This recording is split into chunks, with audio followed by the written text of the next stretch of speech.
लोकसभा निवडणुकीच्या पार्श्वभूमीवर शिवनेर प्राईम घेऊन येत आहे एक विशेष कार्यक्रम। मी खासदार बोलतोय। विश्रांतीनंतर तुमचं सर्वांचं शिवनेर प्राईमच्या असणाऱ्या खास कार्यक्रमात मी खासदार बोलतोय मध्ये तुमचं सर्वांचं स्वागत। आपण बातचीत करत होतो विजय कुराडे यांच्याशी। माझा यानंतरचा पुढला प्रश्न तुम्हाला असा आहे की ज्या वेळेस जुन्नर तालुक्यामध्ये लोकसभेचं वातावरण आहे, या वातावरणामध्ये प्रत्येक पक्षाचा एक नेता आहे। मी मगाशी सांगितलं तुम्हाला, ते नेत्याच्या चेहऱ्याच्या मागे मतदान होणार आहे। मग शिवसेनेचे असतील, आशाताई असतील, इतर नेते असतील, सर्व काही त्यांच्याबरोबर फिरणारे जे शिवसेनेचं काम करणार आहेत। त्याचबरोबर राष्ट्रवादी असेल, त्या ठिकाणी अतुल बेनके असतील, त्यांच्याबरोबर फिरणारे सर्व मंडळी असतील, त्यांचा चेहरा पाहून काम होणार आहे। मग ह्या विभागामध्ये, या विधानसभेमध्ये जे एकमेव आमदार आहेत, जे महाराष्ट्रातून एकमेव महाराष्ट्र नवनिर्माण सेनेचे आमदार आहेत, ते शरददादा सोनवणे हे शिवसेनेचं काम करतील की राष्ट्रवादीचं? तुमच्या पद्धतीने तुम्हाला काय वाटतं प्रसिद्धी प्रमुख म्हणून? आता मला जर असं वाटतं, आम्ही तर राष्ट्रवादी काँग्रेस पक्षाचं काम, पक्ष आणि आमची भूमिका ही स्पष्टच आहे। बरोबर, त्यांनी कोणाचं काम करावं? तुम्हाला एक प्रश्न फार चांगला पडला आहे की ते कोणाचं काम करते। मला वाटतं तालुक्याला हाच प्रश्न पडला आहे। तालुक्याला प्रश्न पडला आहे, हे नेमकं काय करते? मुळात आपलं बूड जर पक्क नसेल, तुमची ओळख माणूस म्हणून आहे, पण तुम्ही कुठल्या विचाराच्या पक्षाबरोबर आहात, तुम्ही कुठल्या विचारधारेच्या माणसांसोबत आहात, हे अजून जनतेला स्पष्टच झालेलं नाही। चर्चा काय रंगतात? हे सेनेत जातील, हे राष्ट्रवादी येतील, त्यांनी स्वतःहून सांगायचं मी अजितदादा मला फोन करतात, दादांचं मी फार जवळ आहे। तसं काही नसतं। कुठेतरी फोटो काढायचे, शिवनेरीवरती उद्धव आले, ठाकरे साहेब आले तर त्यांच्याबरोबर बोलताना ते कुठेतरी फोटो काढायचे, त्यांचं काय गुप्तगुप्त काहीही तसल्या कुठल्याही प्रकारची परिस्थिती नाही। शिवसेनेच्या कार्यकर्त्यांमध्ये त्यांना शिवसेनेत घेण्याबद्दलचा संताप आहे की सहानुभूती आहे हे मला माहीत नाही, परंतु राष्ट्रवादी काँग्रेस पक्षामध्ये त्यांना कोणीतरी आमंत्रण देते तालुक्यामध्ये आणि त्यांनी यावं, आणि याच्यामध्ये कुठल्याही प्रकारची सहानुभूती राष्ट्रवादीच्या कार्यकर्त्यांमध्ये अजिबात तशा प्रकारची नाही। त्यांच्या चांगल्या कामाचं कौतुक आमच्यासह आमचा पक्ष नेतृत्वानं केलेलं आहे, पण चुकीच्या कामांचं आणि पोलखोलसुद्धा आम्ही लोकशाही मार्गाने केलेली आहे। त्यामुळे त्यांनी कुठं जावं, कोणाचं काम करावं, ह्याच्याशी आम्हाला काही व्हॅल्यू आम्ही त्याला काही देत नाही त्या गोष्टीला। आम्ही आमच्या पक्षाचं काम लोकसभेच्या निमित्ताने आमच्या उमेदवाराचं 100% या तालुक्याचं लीड आमच्या पक्षाच्या उमेदवाराला मिळेल, असंच आमचं काम उजवं या ठिकाणी असणार आहे। त्यांच्यामुळं आपल्या लोकसभेला काही परिणाम होऊ शकतो का, येण्यानं किंवा नसण्यानं? नाही, मुळामध्ये लोकसभेचा जो मतदार आहे विचार करतो, तर तुम्ही जर पाहिलं असेल की लोकसभेला जे मतदान समजा एखाद्या पक्षाचं एखाद्या उमेदवाराला होतं, इतकंच मतदान विधानसभेला होतं असं नाही। त्यामुळे मतदार हा इतका जागृत आणि सजग आहे की तो विधानसभेला कोणाला सांगण्याला मतदान करेल, लोकसभेला किंवा विधानसभेला असं काही नाही आहे। मग असं जर असतं, जे विद्यमान तालुक्याचे आमदार आहेत त्यांचा भाऊ जिल्हा परिषद निवडून आला नसता का? त्यांनी सांगून लोक काय करत असेल तर त्यांना का पराभव स्वीकारावा लागला? नगर परिषदेमध्ये त्यांचे लोक का पराभूत अधिकची झाली? पंचायत समितीमध्ये त्यांचे किंवा जिल्हा परिषदेचे लोक उभे होते का पराभूत? त्यांना स्वीकारणारे लोक हे प्रत्येक निवडणुकीला त्यांचं ऐकतील असं नाही। पण एकंदरीत ह्या सगळ्या गोष्टींवरून असं दिसतं की ज्यावेळेस शिवनेर प्राईमच्या माध्यमातून आम्ही प्रत्येक गावामध्ये ज्यावेळेस आम्ही सर्वे करतो, त्या सर्वेमध्ये असं दिसतं की आत्ताचे विद्यमान आमदार शरद सोनवणे, जे सोनवणेंचं काम, शरददादांचं जे काम आहे, ते काम पाहत असताना त्यांची जास्त प्रसिद्धी आहे, त्यांच्याकडे जास्त लोक जात आहेत असं दिसतंय। मग हे काय तुम्ही असं कसं म्हणू शकता लोक त्यांच्याकडे जात आहेत? आपल्या तालुक्याचं मतदार किती आहे? मग त्यांच्या कार्यक्रमांवर हे सगळे जे कार्यक्रम करतात ते शिवनेर भूषण त्यांची एक्झॅक्ट पोझिशन सांगतो मी काय। ज्या वेळेला ते निवडणूक लढले 2014 मध्ये, त्यावेळेला मतदान किती होतं तालुक्यात आपल्या? 2,80,90,000, 3,00,000 अप्रॉक्सिमेट, हो जो असेल तो 2-2.25 लाख लोकांनी मतदान केलं। त्यांना 60,000ची मतं मिळाली। किती टक्के लोकांनी त्यांना स्वीकारलं? सर्व आमदार झाले, हरकत किती टक्के? म्हणजे तुमचा 100% प्रभाव 100% लोकांवर आहे असं काय म्हणायचे कारण नाही। ते काम करतायत, काम आणि कामाची प्रसिद्धी ह्याच्यामध्ये, ते प्रसिद्धी म्हणजे ते इतके तरबेज आहेत, इतके हुशार आहेत। तुम्हाला पत्रकारांना अनुभव असेल, एका पत्रकाराने एक प्रश्न विचारला की त्याच्यावर त्यांचं 10 मिनिटं लेक्चर असतं। प्रश्न किती असतो? एकच। जो माणूस जास्त काम करतो तो कमी बोलतो, जो जास्तीचं करतो त्याची वाच्यता ही कमी शब्दामध्ये ती प्रदर्शित होत असते। आता बोलायचं अधिक, खोटं बोल पण रेटून बोल, लोकांना काहीतरी तेच ते शब्द गुळगुळी झालेले शब्द वापरून लोकांना हे करायचं, हे जुनं झालं आता. म्हणजे त्यांच्यावरती मी बोलावं, आता मला ते बोलायचा विटा आला आहे. काय त्यांच्यावर बोलायचं परत परत. त्यामुळे त्या व्यक्तिमत्वावर मला काही बोलायचं नाही. ते आमचे आमदार, माझे पण आमदार आहेत, त्यांनी त्यांचं काम करत आहेत, त्याचं परीक्षण जनता करेल, त्याचं निरीक्षणही जनता करते.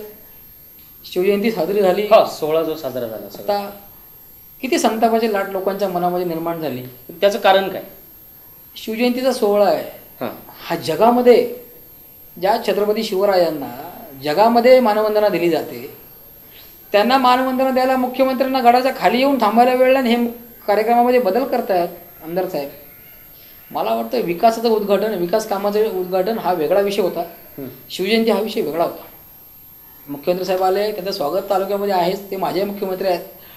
परंतु कुठंतरी छत्रपती शिवरायांच्या जयंतीच्या निमित्तानं होणारी सभा शिवनेरीच्या पायथ्यावर गेली 40-50 वर्ष आपण अनुभवतोय, पेक्षा अधिकचा काळ आपण अनुभवतोय. जवळजवळ मला वाटतं 1960 सालामध्ये ज्यावेळेला पहिले मुख्यमंत्री शिवनेरीवर आले, तो जो कलश त्याचा घेऊन महाराष्ट्र निर्मितीचा, तिथपासून शिवरायांना मानवंदना त्या ठिकाणी दिली जाते. मग आता एवढ्या मोठ्या कालखंडानंतर आपण तो बदल का करावा? आत्ताचे आदरणीय खासदार आणि छत्रपती उदयनराजे भोसले यांना त्या गोष्टीचा कुठेतरी एक वाईट वाटलं की, आणि ते स्वतः त्यांनी कार्यक्रम हातामध्ये घेतला की मी स्वतः येतो आणि या ठिकाणी कार्यक्रम ठरला आहे. परंतु शेवटी त्यांचं हृदय संवेदनशील राजाचं हृदय, राजाच्या घराण्यातले त्यांचं ते वंश आहे. आणि कुठंतरी त्या दशेच्या हल्ल्यामध्ये जो काही प्रकार घडला, आपले सैनिक त्या ठिकाणी गेले, शहीद झाले, आणि त्यांना ते उचित नाही वाटलं की आपण एखादा मोठा सोहळा साजरा करावा, म्हणून त्यांनी कुठेतरी तो कार्यक्रम थांबवला. सोहळा झाला, परंतु कुठेतरी शासकीय प्रोटोकॉलमध्ये, शासनाच्या काही व्यवस्थेमध्ये अडचण सकाळच्या वेळी येऊ नये म्हणून आदरणीय सुप्रियाताई सुळे त्या गडावरती, किल्ल्यावरती छत्रपतींना नतमस्तक व्हायला आल्या, स्वतः किल्ला चढल्या. भर उन्हामध्ये त्यांनी कार्यकर्त्यांसमोर किल्ल्यावर जाऊन शिवरायांचं त्या ठिकाणी त्यांना मानवंदना दिली, दर्शन घेतलं, आई जाऊन आली छत्रपतींचं, आणि त्या खाली आल्या, खाली अनेक लोकांना भेटल्या आणि मार्गस्थ झाल्या.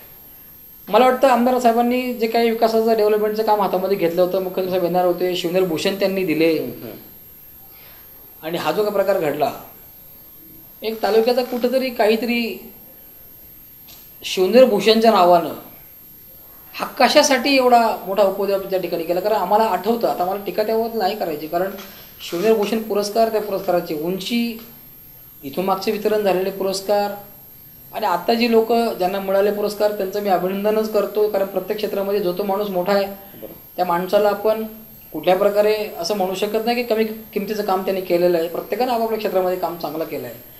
परंतु एक सिस्टम जी होती, एक पद्धत जी होती, शिवनेरी भूषण पुरस्कार हा वल्लभशेठ बेनके साहेबांच्या कालखंडामध्ये शासनाचा जो हेड क्रिएट झाला, शिवनेरी परिसर विकास समितीची तयार झाली. मग त्या समितीमध्ये कलेक्टर असतील, SP असतील, विद्यमान आमदार असतील, ही सगळे लोक त्या पुरस्कारार्थींची नावं समोर आल्यानंतर एक छाननी करायची, आणि छाननी व्हायची, एका नावावर शिक्कामोर्तब व्हायचं, ते नाव शासनाच्या अधिक विद्यमान आमदारांच्या माध्यमातून प्रसिद्ध व्हायचं.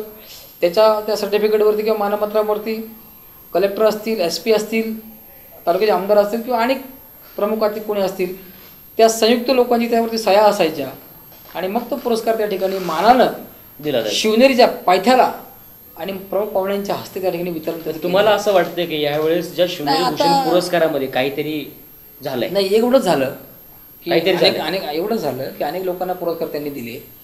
त्यामुळे त्या पुरस्कारार्थींना या विद्यमान लोक यांच्याविषयी सहानुभूती वाटावी. आता विधानसभा आपल्या पुण्यामध्ये आहे, तो फायदा अधिकचा आपल्याला मिळावा, आणि काय निकष लावले काय मला तर काही माहीत नाही. आता शिवनेरी भूषणच्या पुरस्काराच्या दिवशी आता विद्यमान जे खासदार आहेत शिवाजीराव आढळराव पाटील यांनी तोंड भरून कौतुक केलं असं सोशल माध्यमावरती विद्यमान आमदारांचं. नाही, आता त्यांनी हे बा एकदा मुख्यमंत्री व्यासपीठावर आहेत, आपले मंत्रीगण त्या ठिकाणी आहेत, आणि ती टीकेची जागा नाही आहे. टीका का करावी? टीका लोकशाही मार्गाने कराच करा, निवडणुकीच्या कालखंडामध्ये ती कराच करा. कारण एखाद्याचं चांगलं आणि वाईट, भलं आणि बुरं जे काय आहे ते समोर आलंच पाहिजे, पण ते लोकशाही मार्गाने आलं पाहिजे, व्यक्तिद्वेषातनं नाही.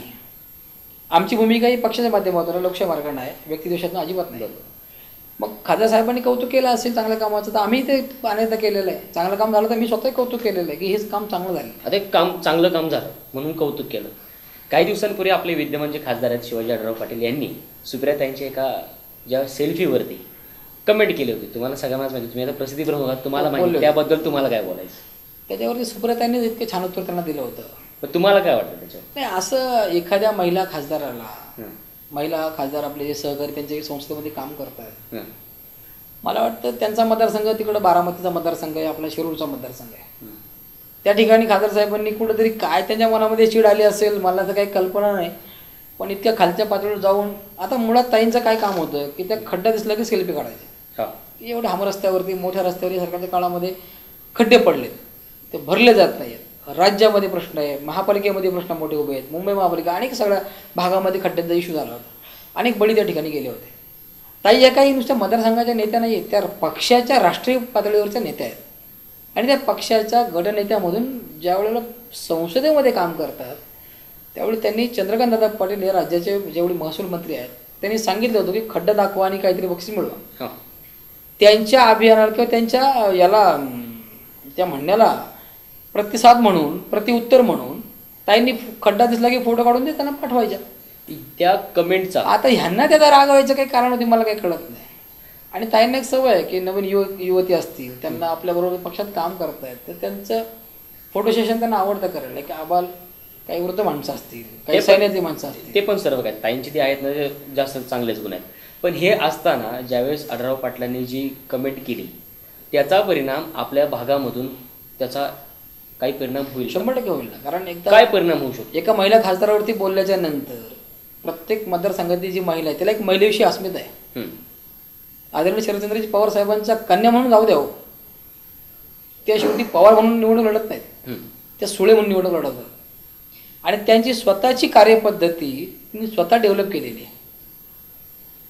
आणि त्यामुळं त्यांच्या एका महिला खासदाराच्या कामाच्या संदर्भामध्ये एका जाणत्या खासदारानं, एका ज्येष्ठ खासदारानं इतक्या खालच्या पातळीचं वक्तव्य त्यांना कुठं आंटी वगैरे म्हणून करावं, हे आमच्या म्हणजे संस्कृतीचं बसत नाहीच नाही. आणि महिलांचा तो सार्वत्रिक अपमान आहे. आणि त्याचा तोटा आणि त्याची फळं त्यांना येतात लोकसभेला भोगावी लागतील, 100% लागतील, वादच नाही. म्हणजे त्याचा त्यांचा वाईट परिणाम होणार? 100% होणारच होणार. कारण एक ती महिलेची अस्मिता समजते हो. आणि त्यांच्याविषयी हे असं बोलत असतील तर त्यांना ती महिला चोखपणे सांगतील की एका महिलेची खासदाराची टिंगल करणं किंवा त्यांच्याविषयी बोलणं काय असतं. हा विषय निघाला की ज्यावेळेस शिवनेरीवरती सुप्रियाताई यावेळी पोहोचल्या होत्या त्याहून हा विषय निघाला. आता परत मी तुम्हाला आपल्या या जुन्नर तालुक्यामध्ये घेऊन येते, प्रसिद्धी प्रमुख म्हणून तुम्ही काम करताय. तर मला जो प्रश्न विचारायचा, अतुल शेठ बेनके हे जर राष्ट्रवादीमधून विधानसभेसाठी लढणार नाही असं जर झालं, जर झालं तर मग कोणता उमेदवार असेल? नाही, मुळात लढणार नाही असं म्हणणंच आपण जर नाही लढणार नाही असं काय, अतुल शेट्टी यांच्या नंतर किंवा अतुल बेनके यांच्या नंतर कोणता असा उमेदवार असेल? नाही, पक्षामध्ये खूप उमेदवार आहेत, असे खूप उमेदवार आहेत. असं तुम्हाला काय वाटतं? तुम्ही प्रसिद्धी प्रमुख आहात, कुणाची प्रसिद्धी सगळ्यात जास्त? पक्ष संघटनेमध्ये काम करणारी जी माणसं आहेत त्यांनी इच्छा प्रकट करावी लागते पहिल्यांदा की मला निवडणूक लढायची आहे. मग जी निवडणुकीची प्रक्रिया झाली आहे, पण असं तुम्हाला काय वाटतं कोणत्या व्यक्तीची जास्त माणसं आहेत पक्षामध्ये? नाव इतकी सिनियर माणसं आहेत, मावळामधून माणसं आहेत, इकडं आमच्या ह्या भागातली माणसं आहेत, संघटनेवर काम करणारी माणसं आहेत. एका कोणाचं नाव घेतलं तर आपल्याला त्यामध्ये कुठंतरी एखाद्या दुधा भाव केल्याची भावना निर्माण होईल, म्हणून ते नाव घेणं आपण संयुक्तिक नाही. कुणीही इच्छुक उमेदवार असावा, पक्षाने त्याला मान्यता द्यावी आणि त्याचं काम आम्ही करावं. तुम्हाला वाटतं का राष्ट्रवादीकडे महिलांचा चेहरा असेल? महिला आहेत का अशा? नाही, इच्छुकांची संख्या असणं गैर नाही, पण अशी महिला आहे का कोणती? महिलाही खूप आहेत पक्षामध्ये. महिलांना शिवसेनेमध्ये एक चित्र तयार झालेलं का आशाताई, महिलांचं चित्र, एक महिला आयडॉल. त्याच्यानंतर मुळात राष्ट्रवादीमध्ये एखादी महिला चेहरा. मुळात याच्यामध्ये काय आहे, आमदार हे कुठलं जेंडर नाहीये, म्हणजे त्याला काही मेल फिमेल नॉट, तरी पण ताकद एक महत्त्वाची असते. It should be a human being. Yes, ताकद. चांगला माणूस, चांगला नेतृत्व करणारा माणूस, कलागुण, नेतृत्व गुण असणारा व्यक्ती पक्षातला, त्याला जनमान्यता सामान्य माणसाची मिळाली, त्याला मान्यता, आणि या सगळ्या निकषांच्या आधारे मग तो महिला असो की पुरुष असो त्याने काही फरक पडत नाही. पक्षाने त्याला संधी द्यावी, त्या माणसाचं काम लोकांपर्यंत पोहोचलेलं असावं, लोकांच्या मनामध्ये तो उमेदवार असावा. अशी कुठेतरी सांगड पक्ष ज्यावेळी घालतो त्यावेळेला संधी ज्याला मिळते त्याच्या माध्यमातून लोकसभेची, आपलं विधानसभेची निवडणूक पक्षामध्ये लढली जाते. त्यामुळे त्याला अवकाश आहे. कोण उमेदवार असावा, कोण इच्छुक असावं, कोण आमदार व्हावं, याच्या बाबतीमध्ये सगळे निर्णय पक्षसृष्टी घेतात. इच्छुकांची संख्या एकापेक्षा अधिक असणं आणि त्या पक्षामध्ये त्या लोकांची संख्या पक्षाकडे मागणी त्यांनी लोकांनी करणं ही त्या वेळच्या गोष्टी आहेत. आता एक व्यक्तिगत प्रश्न, मुलाखतीच्या शेवटी जात असताना एक तुम्ही राष्ट्रवादीचे नाहीत असं समजा, प्रसिद्धी प्रमुख नाही समजा, शिरूर लोकसभा मतदारसंघातले एक तुम्ही मतदार आहात, मतदान करणार आहात, मग तुमच्या स्वप्नातील खासदार कसा असावा? नाही, मुळात जो खासदार आहे बदलत्या काळानुसार स्पर्धेच्या कालखंडामध्ये या ITच्या युगामध्ये ज्ञान विज्ञानाच्या तंत्रज्ञानाच्या या क्षेत्रामध्ये किंवा या पिरियडमध्ये या काळामध्ये संसद आपलं खासदार म्हणून आपण जे पद भूषवतो त्या पदाची कार्यकक्षा, त्याच्या मर्यादा, त्याच्यामधला आवाका, कामाची पद्धत, लोकांचे प्रश्न, निर्माण होणारे प्रश्न, दूरगामी परिणाम करणाऱ्या गोष्टी, दूरगामी कन्स्ट्रक्टिव्ह असणारं वर्क, या सगळ्याला त्याला अंदाज घेता येईल, ज्याला ते दिलया पेलता येईल. ज्या माणसाला आपल्या कुठल्याही गोष्टीची अडसर त्या कामामध्ये येऊ नये आणि त्याला स्वतःला झोकून देऊन ते काम करता येईल असा माणूस या भागाचा खासदार असा असं. आणि शिवाय सगळ्यात महत्त्वाचं म्हणजे सर्व जाती धर्माला, सर्व लोकांना, सर्व समाजाला बरोबर घेऊन त्यांना न्याय देऊन खरी लोकशाही, खरा समतावादी विचार, खऱ्या पद्धतीची निष्ठा, समाजाप्रती तळमळ ही ज्याच्यातनं व्यक्त होईल असा एक खासदार या भागाला मिळावा. आणि तो खासदार देण्याचं काम लोकशाही मार्गानं सगळे मतदार करत असतात, ते निमित्ताने या ठिकाणी होणार आहे. आता पक्षाकडे येतो, शेवटचा प्रश्न पक्षाकडे येतो आणि पक्षाच्या भूमिकेमधून तुमचे जे उमेदवार असतील, विलास तांडे असतील, मे बी उद्या मंगलराज बांदल असतील, मे बी कुणी असेल, तुमच्या उमेदवाराकडे हे सगळे गुण पाहून त्याला उमेदवारी दिली जाईल का? 100% गुणच पाहिलं जातात ना. डिवोशन पाहिलं जातं, पक्षाकरता काम पाहिलं जातं, त्याची क्षमता पाहिली जाते, ॲबिलिटीज त्याच्या काय काय आहेत, काय काय करू शकतात, प्रश्न समजून घेण्याची पद्धत असेल की अनेक सगळ्या गोष्टी. शेवटी इच्छुक असतो म्हणजे त्याच्यामध्ये अनेक गोष्टी त्यात भरलेल्या असतातच, फक्त संधी कोणाला द्यायची हा निर्णय कुठेतरी नेतृत्व घेत असतं आणि ती संधी दिली की तो माणूस त्या ठिकाणी निवडणूक सामोरं जाईल. खर्च करण्याची ताकद आहे असं काय पाहिलं जातं का? नाही, खर्च हा भाग वेगळा आहे. कारण आता प्रत्येक खासदारकीच्या निवडणुकीच्या संदर्भामध्ये शासनानं किंवा निवडणूक आयोगानं ज्या काही बंधनामध्ये निवडणुकांचं सगळं नेऊन ठेवलेलं आहे त्या सगळ्या बंधनांचं पालन करतच आपल्याला समोर जावं लागतं. त्यामुळे खर्च वगैरे हा भाग वेगळा आहे. प्रत्येकाची त्याच्यामध्ये निवडणूक लढण्याची जी काही क्षमता ही नुसत्या खर्चावरच अवलंबून नाही. नुसते पैसे असले एखाद्याकडे म्हणून निवडणूक जिंकता येईल, लढता येईल असंही त्याच्यामध्ये ठरत नाही. शेवटी तुम्ही किती लोकाभिमुख काम करता किंवा तुम्ही लोकांमध्ये किती तुमची लोकप्रियता आहे आणि तिचा फायदा किंवा पक्षाची विचारधारा तुमची लोकांपर्यंत पोहोचून लोकांनी तुम्हाला किती सपोर्ट द्यावा या सगळ्याचा विचार करून एक चांगला खासदार या भागाला राष्ट्रवादी काँग्रेस पक्षाच्या माध्यमातून भविष्यकाळामध्ये आपल्याला पाहायला मिळेल, तो मिळेल याची मी खात्री आपल्याला देतो. तुमच्या पक्षाला आमच्या शिवनेरी प्राईमच्या वतीनं खूप साऱ्या शुभेच्छा येत्या लोकसभेसाठी आणि विधानसभेसाठी सुद्धा. आम्ही वारंवार तुमच्याशी चर्चा करणार आहोत. अनेक प्रश्न, अनेक असणाऱ्या गोष्टी ज्या असणाऱ्या खासदारकी असेल किंवा आमदारकी असेल या निमित्तानं तुमच्याकडून उलगडून घेणार आहोत. याबद्दल शिवनेरी प्राईमशी तुम्ही वेळ दिला. जे असणारे आपल्या जुन्नर तालुक्याचे प्रसिद्धी प्रमुख राष्ट्रवादी काँग्रेसचे म्हणजे सोशल मीडियाचे प्रमुख असणारे विजयजी कुऱ्हाडे, तुमच्या या ठिकाणी खरंच मनापासून झाले. तुमच्याबरोबर बातचीत करून आम्हाला फार छान वाटलं. अनेक प्रश्नांना तुम्ही बगल देत अनेक उत्तरं आम्हाला सादर केले आणि साधक बाधक चर्चा करत दिल्लीपासून तर थेट आपल्या गावातले असणारे एखाद्या आमदारापर्यंत या कार्यक्रमाच्या निमित्तानं तुम्ही आमच्याशी बोलताना दिली. आणि आपला शिवनेरी प्राईमचा असणारा एक महत्त्वाचा कार्यक्रम मी खासदार बोलतो यामध्ये थेट मी मगाशी सांगितलं की दिल्ली ते असणारं गाव, अनेक विषय, अनेक चर्चा, अनेक व्यक्ती आणि व्यक्तींच्या बरोबर असणारी संघटना आणि संघटनेचा असणारी विस्तृत एक माहिती तुम्ही आम्हाला दिली. त्याबद्दल तुमचं खरंच पुन्हा एकदा मनापासून धन्यवाद. प्रेक्षकांना तुम्ही मात्र कुठेही जाऊ नका, पाहत राहा. आपला सुंदर असा कार्यक्रम जो असणारा अनेक नेते मंडळींपर्यंत पोहोचायचे शिवनेरी प्राईमचा महत्त्वाचा कार्यक्रम मी खासदार बोलतोय मध्ये वेळ झाली आज इथेच थांबण्याची. तुम्ही मात्र कुठेही जाऊ नका, पाहत राहा फक्त शिवनेरी प्राईम. धन्यवाद. शिवनेरी प्राईम टाइप करू सबस्क्राइब करा, घंटीच्या बटनावर टिक करा, लाईक करा आणि शेअर करा.